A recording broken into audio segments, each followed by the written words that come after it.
에서는 고해 성사도 또 교회 출석도 안 하는 사람을 냉담자라고 말합니다. 이, 성당은 가는데 고해 성사를 하지 않고 또 성당 출석도 가끔 한 번씩 하거나 안 하는 사람들이죠. 근데 개신교회도 동일하죠. 개신교회도 신앙은 있는데 교회 출석을 안 하는 사람을 우리는 가나안 성도, 이 가나안을 거꾸로 하면 안 나가 이러거든요. 그것을 우리가 이야기하면서 가나안 교인이라고 부르겁니다. 코로나 이후로 이 냉담자와 가나안 성도들이 교인들이 많이 증가했다는 통계가 계속적으로 나오긴 합니다. 좀 많이 회복됐다고 하지만 그래도 여전히 그 통계들이 있는 것 같습니다.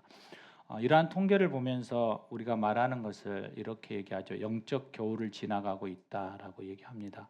한 영성가가 구체적인 믿음의 표현을 잃어버리면서 사는 신자들을 이렇게 얘기했거든요.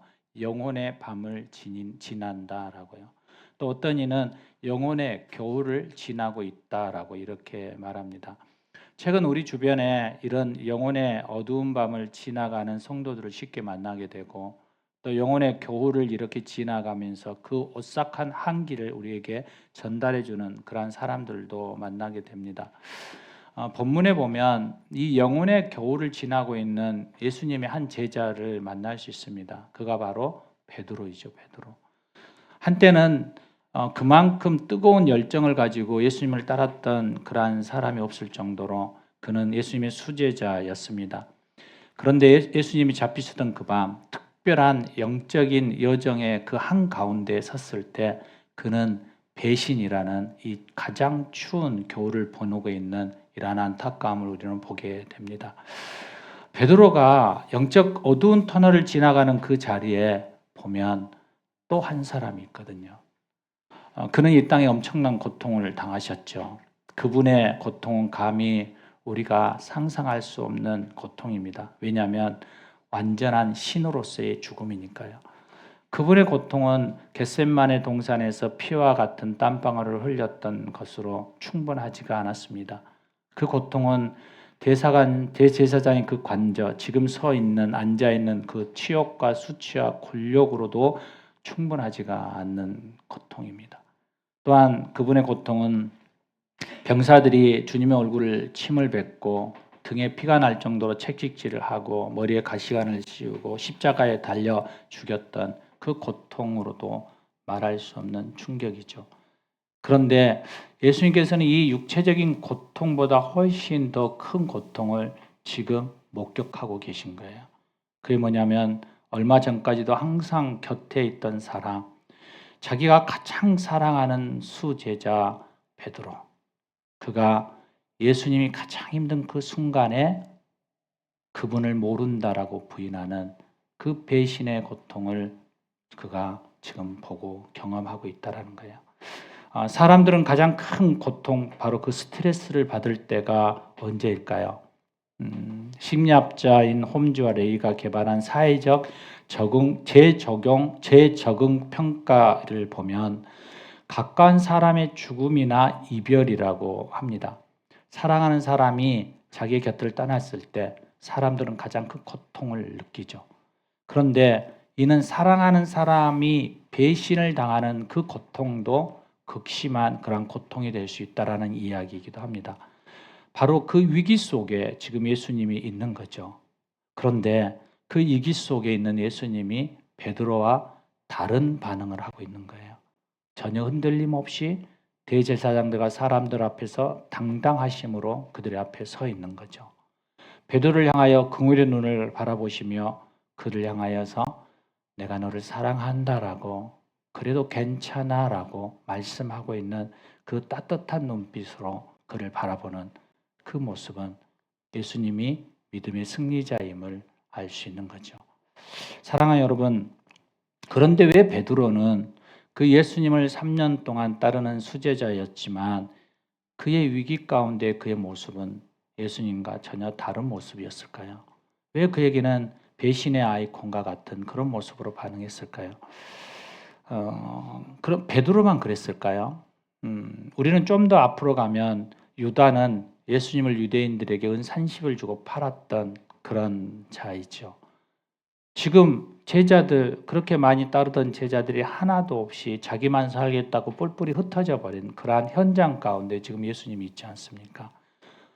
그때만 그럴까요? 지금도 수많은 사람들이 예수님의 이름을 이용하여서 자기 배를 채우고 위기와 수목 가운데에서는 가지 않으려고 하는 그러한 모습들이 있잖아요. 그러면 이 자리에 앉아 예배하고 있는 우리의 모습은 어떤 모습일까요? 사랑하는 여러분, 누구도 예외 없이 인생에서는 이러한 혹독한 영적 겨울을 맞이할 수밖에 없는 그런 삶을 살아가고 있습니다. 여러분도 그 정도의 차이가 다 다르겠지만 힘든 겨울과 같은 고통을 보내면서 잠 못 들던 밤들이 얼마나 많이 있었는지 여러분 손으로 세어도 세울 수 없을 정도로 많지 않습니까? 어떤 분은 지금도 그 고통의 밤을 지나고 있는 중일 수도 있죠. 그렇다면 도대체 어떻게 베드로는 이 영적 깊은 밤을 경험할 수밖에 없었을까라는 거예요. 그것은 동일하게 우리에게도 적용되는 거죠. 본문 15절을 보면 그리고 16절을 보면 분명하게 그 답을 이야기하고 있습니다. 바로 시몬 베드로와 또 다른 제자인 한 사람이 예수를 따르니, 예수를 따르고 있는 거예요. 우리도 예수를 따르고 있잖아요. 그 예수를 믿고 예배하며 그 예배 가운데 나아가고 있잖아요. 그런데 같은 사건을 마가복음은 뭐라고 얘기하냐면 베드로가 예수를 멀찍이 따라. 지금 이 요한복음에는 빠진 한 단어가 있어요. 멀찍이라는 거예요. 이런 얘기죠. 시몬 베드로와 다른 제자 한 사람이 예수를 멀찍한 곳에서부터 따랐다라는 거예요. 누가복음도 동일하게 얘기해요. 예수를 잡아 끌고 대제사장 집으로 들어갈 때 베드로가 멀찍이 따라가더라. 마가가 누가가 예수님을 멀찍이 따라가고 있는 이 베드로에게 집중하여서 기록하고 있는 이유가 무엇일까? 우리의 모습은 어떤가라는 것. 우리도 예수님을 따라가긴 따라가는데 여러분 예수님을 따라가는 그 위치가 어디인지를 한번 점검해 보시기를 바랍니다. 그런가 하면 16절에 다른 제자와 함께 들어가지 않고 베드로는 문 밖에 서 있다. 예수님이 체포되고 신문을 받기 위해서 대제사장 집에 도착했으면 다른 제자가 들어갈 때 같이 들어가자고 같이 들어가야 되는데 그는 멀찍이 대제사장 집 문 밖에 서성거리고 있는 거예요. 그때 무엇을 했을까? 나라면 그때 무엇을 하고 있었을까? 왜 따라 들어가지 않고 문 밖에 있었을까? 아마도 계산했겠죠. 감각적으로. 위기 앞에서 내가 이때 어떻게 해야 할까? 지금 왜 이런 상황들이 있나? 이 돌아가는 사태들에 대해서 예수님에게 지금 불리하게 작용되어져 가는 이 상황에 대해서 내가 어떻게 반응해야 될까라는 거예요. 베드로는 예수님을 가까이 함이 곧 자신에게 위협이고 손해가 된다라는 것을 분명히 알고 판단했습니다. 그리고 무의식적으로 그는 예수님과 거리를 두기 시작했다라는 거예요. 사랑하는 여러분, 이것이 우리의 이야기이지 않을까요? 예수님을 가까이 따르는 성도들에게 수없이 경험되는 선택의 순간이죠. 손해와 따돌림을 감수하는 이 위기 안에서 극복해야 하는 것은 결코 쉽지 않습니다. 그래서 우리는 삶의 자리에서 스치고 지나가는 많은 사람들, 직장과 사업처에서 만나는 사람들, 가까운 사람들과의 만남 그 속에서 우리가 예수를 믿는다라는 것이 부담으로 다가올 때가 많이 있다라는 것이죠.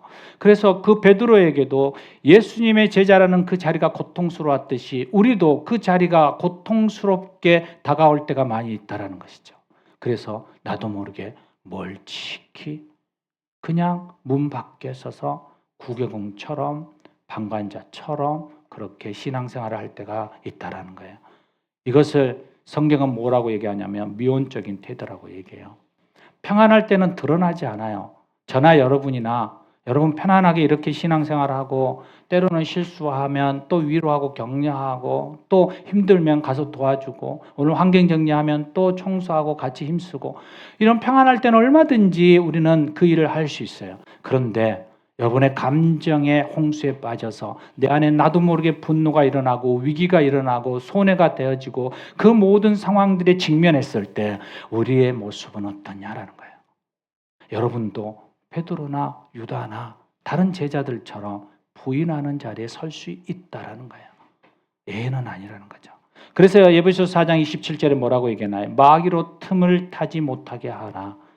우리 안에 조그만 틈이 생기면 마귀는 그곳에 점령하여서 파고 들어오는 거예요. 그 죄성을 가지고 계속 붙들어 우리를 하나님으로부터 멀어지게 만들고 어정쩡한 자리에 있게 하고 멀찍이 떨어지게 만들고 때로는 죄책감 가운데 문 안으로 예수님의 그 안으로 들어가지 못하게 만드는 거예요. 베드로가 무리를 걸을 때 그 사건을 한번 생각해 보십시오. 예수님만 바라봤을 때 그는 무리를 걸을 수 있는 능력이 있었어요. 그런데 예수님을 바라보던 순간 그에게 다가오는 바람 소리와 폭풍 소리와 큰 파도에 눌려서 그는 순간 예수님에게서부터 멀찍이 떨어져 다른 곳을 보기 시작해요. 그때 어떻게 되나요? 그는 물속에 빠져 호적거리게 되죠. 그래서 주님은 이렇게 말씀하는 거예요. 너희는 가지가 포도나무에 딱 붙어 있어야 된다는 거예요. 예수님 앞에 우리의 눈을, 우리의 방향을 그분에게 집중해야 한다는 거예요. 그렇지 않으면 어떤 일이 일어나느냐? 우리 안에 틈이 생기게 돼요. 틈이. 그래서 그 틈을 향하여 들어오는 거죠. 야구 선수들이 제일 무서워하는 것 중에 하나가 이 손이 울리는 거래요. 울리는 것. 우리도 그런 경험들을 하잖아요. 배트를 꽉 잡고 때리면 홈런을 치든 안타를 치든 번트를 해서 이렇게 파울이 되든 상관 괜찮다라는 거예요. 그런데 컨디션이 좀 나빠서 이 배트를 약간 느슨하게 잡고 치다 보면 이 손이 이렇게 쨍 하고 울린대요. 그러면 손목이 부러진 것도 아니고 삔 것도 아니고 금이 간 것도 아닌데 한동안 손을 쓰지 못한다는 거예요. 그래서 야구 선수들이 이야기하는 게 있대요. 꽉 잡든지 아니면 놔버리든지. 둘 중에 하나를 해야 된대요. 우리도 이것이 적용되는 거예요. 여러분 신앙생활을 하려면 주님을 꽉 잡아야 돼요. 아니면 그냥 놔버리세요. 이게 편해요. 놔버리면 내가 원하는 대로 살 수 있잖아요. 굳이 예수를 믿으면서 마음의 양심의 자책과 힘듦과 불편함과 그러면서 아둥바둥 걸어가면 얼마나 힘들어요. 놔버리면 그냥 천국을 포기하고 하나님 나라 포기하고 살면 되죠. 그런데 어차피 믿을 거면 꽉 잡았어요. 이게 최고의 축복이래요. 여러분 우리는 복을 개념을 얘기하는데 복은 여러분 돈이 많이 생기고 건강하고 좋은 집에서 살고 내 사는 게 즐겁고 쾌락이 넘치는 게 복이잖아요. 나는 이게 맞다고 생각해요. 여러분 그렇게 살기를 정말 소망합니다. 그런데 진짜 복은 그 많은 세상적인 복이 우리 안에 좋다라고 얘기하는 그 모든 것들이 주님 안에 있을 때요. 주님 안에 있을 때. 이게 우리 믿는 사람들의 믿음이에요. 주님 안에 있을 때 돈도 유익한 거고 주님 안에 있을 때 건강도 좋은 거고 주님 안에 있을 때 우리가 즐겁게 사는 건 또 좋은 거죠. 그런데 믿는 사람들에게 주님 없으면 돈도 의미가 없고 주님 없으면 건강도 의미가 없고 주님 없으면 우리의 즐거움도 의미가 없는 거예요. 왜요? 주님이 나의 전부니까요. 하나님의 나라가 우리의 소망이니까요. 주님을 놓으면 하나님의 나라도 사라지고 우리 안에 전부인 주인 되신 그 주님이 없기에 우리는 바라보는 게 어렵죠. 사랑하는 여러분, 연애를 한다고 생각을 해보십시오. 사랑하는 사람이 없으면 뭐가 즐겁겠습니까? 그래서 청년들은 헤어지고 이별하게 되면 식음을 전폐하고 내가 이놈의 삶을 뭐하러 사느냐 하면서 하루하루를 고통 가운데 살아가지 않습니까? 예전과 똑같지만 하나 바뀐 건 사랑하는 사람이 없다라는 거죠. 여러분 우리도 똑같지 않습니까? 우리 안에 주님이 없으면 여러분 마음이 어떨 것 같아요? 이것이 우리의 마음의 믿음의 현 주소입니다. 여러분 주님이 없으면 여러분 어떨 것 같아요? 주님이 나의 주인이 아니시라면 주님이 어느 날 눈을 떴는데 주님이 어디에 있는지 잘 모르겠다면 여러분 마음이 어떨 것 같아요? 여러분 눈을 떴는데 주님이 나와 함께하고 있지 않는다라는 느낌이 확 왔을 때 여러분 마음이 어떨 것 같아요? 괜찮아? 뭐 똑같지? 그렇다면 여러분 우리는 배트를 느슨하게 잡고 있는 거예요. 다니엘서를 보면 다리오 왕이 다니엘을 무척 사랑하고 극진히 아끼거든요. 그것을 본 사람들이 이렇게 얘기해요. 다니엘을 시기하고 왕에게 지금부터 30일 동안 다리오 왕 외에 다른 어떤 대상에게도 절하지 않고 그를 섬기지 못하게 합시다. 만약 섬기게 되면, 예배하게 되면 사자굴에 집어넣읍시다. 다리오 왕이 다니엘을 그때 생각해야 되는데 누구를 생각하냐면 자기 자신만을 생각해요. 그 너무 기분이 좋죠. 나만을 섬기겠다는데. 이게 교만의 근본이죠. 죄의 근원이에요, 근원. 그래서 그는 어떻게 해요? 거기 법령에 사인을 해요. 직인을 찍죠. 그런데 문제가 생긴 거죠. 다니엘이 거기에 걸려 넘어진 거예요. 가장 아끼고 사랑하는 것. 안 걸려 넘어지면 너무 좋겠는데. 다니엘은 어떻게 반응하냐면 그 법령이 통과돼도 전혀 영향을 받지 않아요. 금심하지 않아요. 아무 일도 없었듯이 법령과 상관없이 습관을 따라 하나님을 예배해요. 하루에 3번씩 예루살렘을 향하여 창문을 열고 하나님 앞에 예배하거든요. 사람들은 여전히 지켜보겠죠. 더 매서운 눈으로 보겠죠. 제가 다리오의 왕 외에 다른 신, 바로 그가 섬기는 하나님에게 예배하는지 안 하는지 계속 보겠죠. 왜냐하면 그를 위해서 만든 법령이니까요. 그런데 그는 창문을 열어요. 여전히 똑같이 보든지 말든지. 그 법령에 죽음의 사자굴에 빠질 수밖에 없는 그런 상황인데도 그는 요동하거나 타협하지 않고 그대로 예배해요. 그러면 우리 마음에 어떤 마음이 들까요? 아, 하나님이 그 믿음을 보고 피할 길을 열어줄 거야. 그래서 그 법령을 제외하거나 아니면 고발하지 않게 하거나 아니면 혹시 고발했을 때에도 왕이 그를 기적과 같이 구원해내는, 사자굴에 집어넣지 않는 그런 은혜가 있을 거야 라고 생각할 수 있죠. 그런데 우리의 그러한 기적은 일어나지 않아요.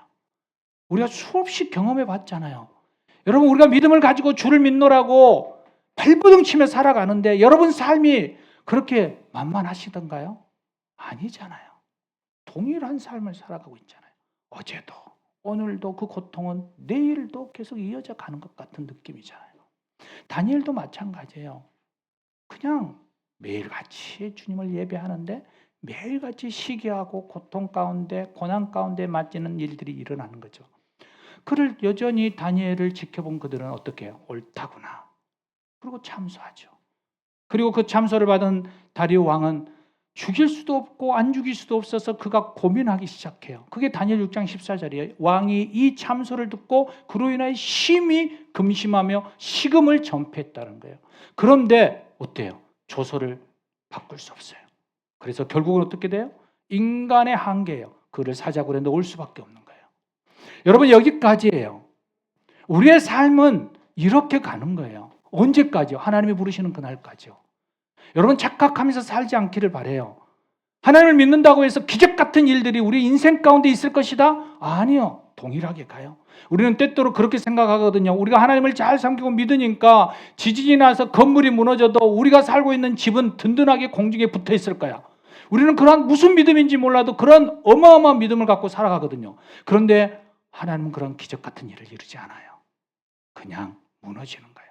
왜요? 이게 하나님의 질서니까요. 우리는 때때로 하나님이 만들어 놓으신 그 질서를 위배하고 하나님이 일하실 것에 대해서 기대해요. 그러나 하나님은 특별한 일이 아니면 평범한 일상 속에서의 하나님은 그대로 하나님 만들어 질서를 지키며 갑니다. 그런데 놀라운 것이 있는 거예요. 우리가 알지 못하는 그 일이 일어나는 거죠. 하나님의 방법으로. 사자굴에 있는 사자의 입을 막아버린 거예요. 그리고 다니엘을 해치지 못하도록 만든 거예요. 아무도 생각할 수 없는 거예요. 아무도 기대할 수 없는 거예요. 아무도 예측할 수 없는 거예요. 인간의 한계를 벗어나니까요. 하나님의 일이 이런 거예요. 그래서 우리는 하나님을 어디까지 신뢰하고 순종할 것인가라는 질문 앞에 우리는 솔직하게 이야기해야 돼요. 여러분은 하나님을 어디까지 신뢰하고 순종하실 것입니까? 여러분의 지금 문제, 수없이 많은 그 문제 앞에서 여러분은 거기에 한계를 어디까지 두고 계십니까? 그리고 그 안에서 여러분 어떻게 선택하고 결정하며 살아가십니까? 전능하신 하나님, 그 하나님을 고백하면서 우리는 우리의 한계 속에서 계속 하나님을 그 안에 가두어 버리지는 않습니까? 하나님을 전지전능하신다고 얘기하면서 우리가 배운 이성과 그 사고 안에서 계속 하나님을 가두고 제한하면서 우리는 살아가고 있지 않습니까?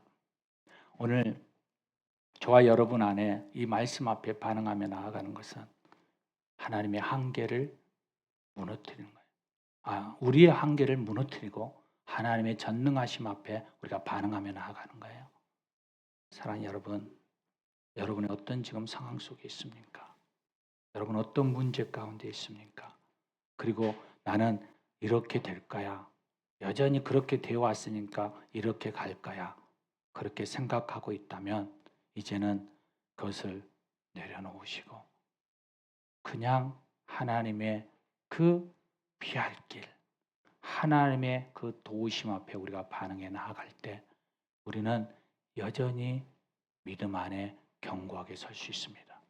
만일 베드로가 그의 한계를 초월해서 하나님의 일하실 것을 만약 그때 바라보았다면, 예수님이 죽더라도 하나님의 방법 안에서 그를 살릴 것이라는 것을 그가 알았다면, 그가 메시아라고 생각했던 그가 무덤 안에 갇혔더라도 살아날 것에 대한 말씀하시는 그 하나님의 말씀을 그가 믿었다면 어떻게 됐을까요? 그가 그 여정 앞에서 그가 주님은 모른다라고, 나는 그 사람을 저주한다라고 말할 수 있었을까요? 그는 이미 끝이라고 생각한 거죠. 이제 예수님은 끝났다라고. 나의 모든 희망과 소망은 여기가 마지막이구나. 그렇게 생각되어졌기에 그는 이렇게 말하는 거죠. 나는 예수를 모르고, 나는 그 사람의 제자가 아니요, 나는 그 사람을 저주하오, 이렇게 말할 수 있었던 거죠. 사랑하는 여러분, 우리가 하나님의 초월적인 그 전지전능하심 앞에 반응하며 나아가기를 소망합니다. 이런 야화가 전해져 옵니다. 로마의 큰 핍박을 받고 베드로가 생명의 위협을 받자, 이게 마지막 때죠. 그가 순교하기 전이니까 성도들의 권유를 받고 로마를 도망치게 돼요. 왜냐하면 하나님의 일을 더 많이 해야 하니까요. 맞죠?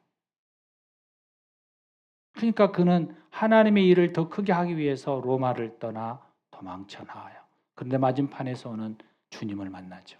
그리고 주님에게 말해봐요. 주님, 어디로 가십니까? 그 유명한 코바디스 도미네. 그러자 주님께서 이렇게 말하죠. 내가 떠나온 곳에 내가 대신 십자가를 지러 간다. 그 말은 무슨 말이에요? 나는 다시 살아날 거야 라는 거예요.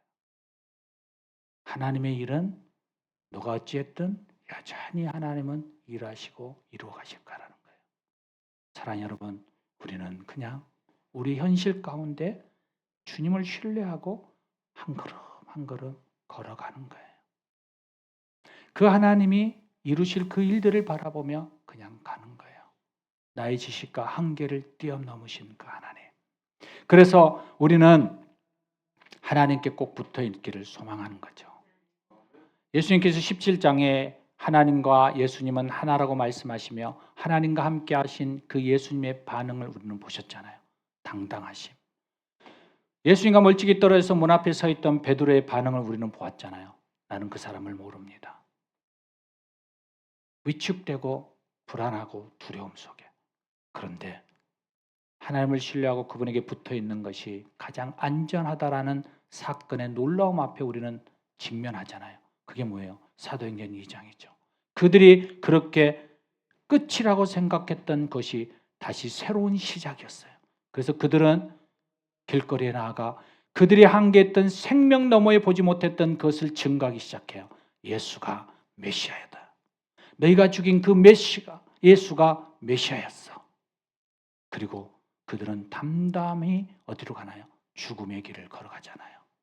왜냐하면 그 죽음 뒤에 무엇이 있는지를 보았기 때문이에요. 사랑하는 여러분, 우리도 우리의 믿음의 한계를 뛰어넘어야만 가능한 거예요. 여러분의 지금 문제 앞에서 그 문제를 뛰어넘어야지. 그리고 하나님이 이루실 일을 바라볼 때에 우리는 담대하게 그 길을 걸어갈 수 있고 믿음의 승리자로 설 수 있습니다. 오늘도 베드로와 같이 멀찍이 서서 그 문 밖에 있는 것이 아니라 이제 우리는 죽으면 죽으리라 하고 그 예수님 안으로 들어가 여러분의 믿음의 그 길을 걸어가는 저와 여러분 되시기를 주의 이름으로 부탁드립니다. 함께 기도하시겠습니다. 오늘 이 시간 우리가 함께 기도하고 싶습니다. 하나님, 이 시간 우리의 믿음의 한계를 가지고 내가 거기 끝인 줄 알고 멀찍이 서서 걸어갔음을 용서해 주십시오. 여전히 하나님을 전능자, 전지하신 모든 것을 초월하여 일하시는 그 하나님을 바라보며 믿음의 길을 걸어가게 해 주시옵소서. 오늘 이 시간 이 마음을 가지고 함께 기도하시겠습니다. 오 주님, 그렇습니다. 하나님, 당신 앞에 고백하며 나아갑니다. 하여 주시옵소서. 아버지,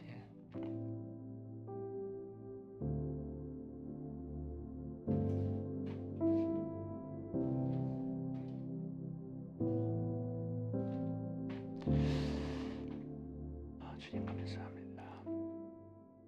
주님 감사합니다.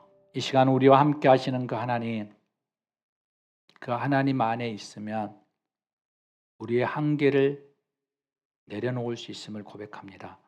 주님, 우리의 제한되어져 있는 이 자리를 떠나 하나님의 초월하신 그 놀라운 은혜와 능력 안에 우리도 함께 할 수 있게 하여 주시옵소서. 우리 주 예수 그리스도 이름으로 기도합니다. 아멘, 아멘.